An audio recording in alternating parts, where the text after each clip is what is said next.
Could BRICS end the US dollar's dominance? On November 30th, 2024, Donald Trump made a statement threatening to impose a 100% tariff on BRICS nations if they pursue plans for a new currency to rival the US. So why is BRICS a threat to the US? Before getting into that, let's first quickly understand what BRICS is.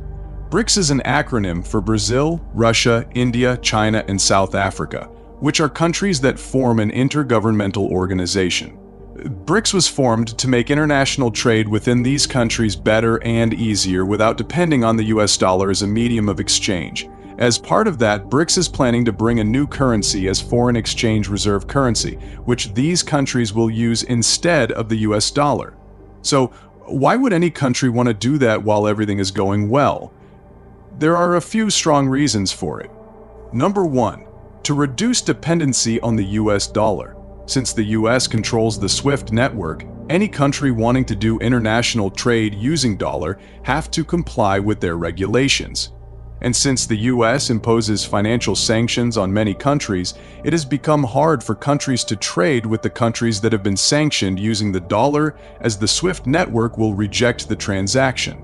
Number two, economic efficiency and trade simplification. Trading in a common currency reduces the need for multiple currency conversions, lowering transaction costs and exchange rate risks. This could make trade between BRICS countries more efficient and predictable.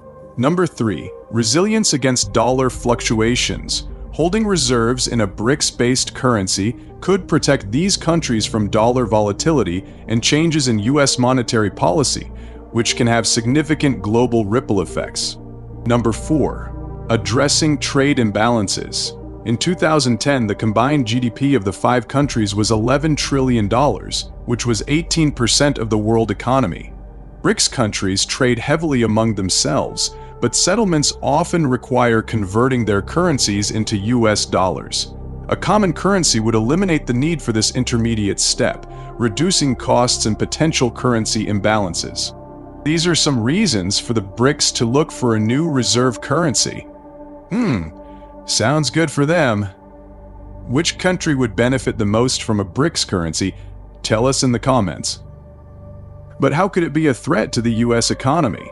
Major players in the international trade hold a huge amount of US dollars as reserve for the future trade. According to Forbes, as of November 29, 2024, India holds approximately $658 billion in foreign exchange reserves, with about $576.3 billion specifically in foreign currency assets, primarily US dollars. These reserves help maintain the liquidity of the dollar, thus helping in stabilizing the US economy. A new reserve currency could lower demand for the dollar in international trade and could lead to a depreciation of the dollar relative to other major currencies like the euro. A weaker dollar could make imports more expensive, potentially driving inflation in the US. If global demand for US treasuries falls, the US might face higher borrowing costs of investment assets like treasury bonds, leading to increased interest rates. Demand for higher yields on treasuries can lead to higher interest rates across the economy, including for mortgages, business loans, and consumer credit. This is because treasury yields serve as a benchmark for many other interest rates. In simpler words, when the demand for a currency drops in the international market, it directly affects its country's economy. The BRICS have not officially announced its plan for a new reserve currency, but indicated it has plans for it. So, if a country A had never made an international trade with country B, then country A would not have the currency of country B. In this case, there is no other way than using the US dollar as an exchange.